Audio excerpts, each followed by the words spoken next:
ক্ষুদ্র সিঙ্গার আমার থেকে অনেক ভালো ভালো সিঙ্গার আছে, হয়তো প্রফেশনাল সিঙ্গার আছে।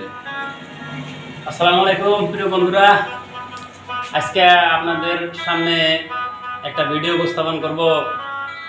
যেই ব্যক্তি নাকি বর্তমান সময়ে আমাদের লয়ার আসাম এবং সারা আসাম এবং সারা দুনিয়ার ভিতরে জনপ্রিয়তা অর্জন করছে, সেই কণ্ঠশিল্পী আব্দুল জব্বার সাহেব, আমার দাদা। তার কাছে আপনাদের সাথে একটা পরিচয় দিব। আমি তার কিছু জীবন বৃত্তান্ত শুনবো।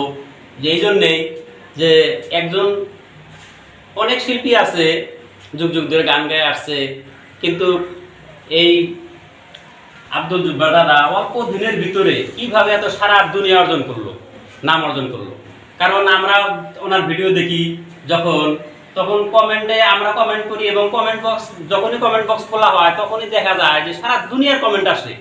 তা আজকে আমরা তার কিছু জীবন বৃত্তান্ত নেব, এবং সেই প্রিয় গায়ক আমার আপনাদের সবেরই আব্দুল জব্বার ভাই, এবং তার যে স্টুডিও, সেই আব্দুল জব্বার স্টুডিওতে এসে গেছি আজকে একটু সময় উনি আমাদেরকে দেওয়ার জন্য, এবং তার জন্য আমি নিজে খুব উৎফুল্লিত। আসুন সবাই সেই দাদার সাথে গল্প করি। আসসালামু আলাইকুম। ওয়ালাইকুম আসসালাম। ভালো আছেন? আলহামদুলিল্লাহ। বসলাম। আমরা আজকাল সোশ্যাল মিডিয়ার যুগ, যখন বিভিন্ন সোশ্যাল মিডিয়ায় বা মোবাইল যখনই ওপেন করি, সবসময় দেখতে পাই, অনেক জায়গায় দেখি যে আপনার যে গানগুলা রঙ্গিলা তেরোর থেকে শুরু করে আরো বিভিন্ন যে গান আছে, আমি একটা নাম বললাম, এত জনপ্রিয়তা অর্জন করছে। আমি আপনার কাছে একটু জানতে চাই যে, যেহেতু সংক্ষেপে বলবেন, আপনি যদি সময় কম, আজকে একটু ফাঁকা পাইছি, স্টুডিওর লোকজন নাই বলে অনেকদিন থেকে আশা করি যে আপনার সাথে একটু আমি সাক্ষাৎ নিব, বা এই জনপ্রিয়তা অর্জনের পিছনে বা কিভাবে আপনি এত পপুলারিটি বা এরকম জনপ্রিয়তা অর্জন করলেন, একটু সংক্ষেপে আপনার এই জীবন বৃত্তান্ত একটু যদি বলেন। জনপ্রিয়তা কবার গেলে এটা মানে ওইরকম কিছু না। এখন মানুষের ইচ্ছে ভালোবাসা দিচ্ছে, তার জন্য জনপ্রিয়তা। তো জনপ্রিয়তা হয়তো অ্যাকচুয়ালি কষ্ট করলে বলে মিষ্টি পাওয়া যায়, এটা হয়তো সবাই কয়। একটু কাছে আসবেন যাতে দর্শকরা শুনতে পারে এনার সেই মূল্যবান কথাগুলো। জগতের বিষয় কভার গেলে অনেক কথা। এই জগতে হয়তো আমি ছোট থেকে গান বাজনা করতাম, আর এর প্রতি একটা আমার নেশা ছিল। ছোট থাকতে আমি স্টেজ শো করছি, শিশু শিল্পী হয়ে, স্কুল কলেজে শিশু শিল্পী হয়ে আমি স্টেজ শো করতাম। তখন সোশ্যাল মিডিয়ার যুগ ছিল না, তখন তো কেউ জানছিল না এরকম ব্যাপারটা হয়তো।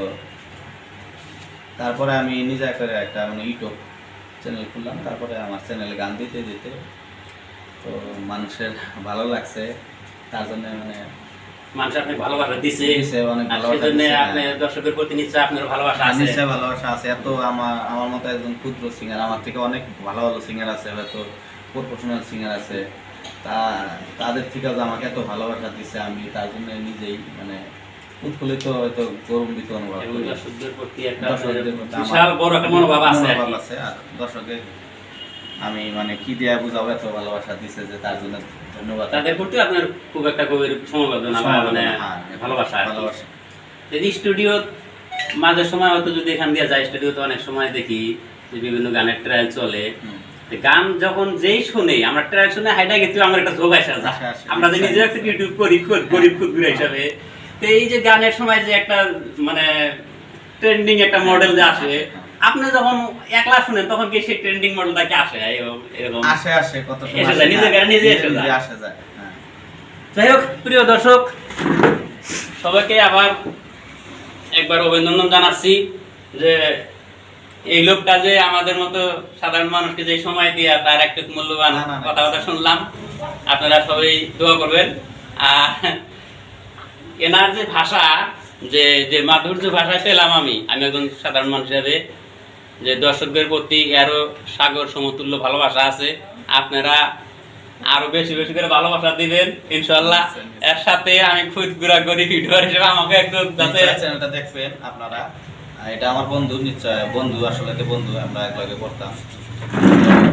আজকে আমার একটা আছে হয়তো অনেকেই নিয়ে। তো আশা করি আমাকে যেভাবে ভালোবাসা দিচ্ছেন নিশ্চয়ই চ্যানেলটাকে ভালোবাসা দিবেন। আপনাদের ভালো ভালো কিছু কন্টেন্ট সে ক্রিয়েট করে, আমি দেখি, নিজেও দেখি চ্যানেলটা, তো আপনারাও দেখবেন আশা রাখলাম।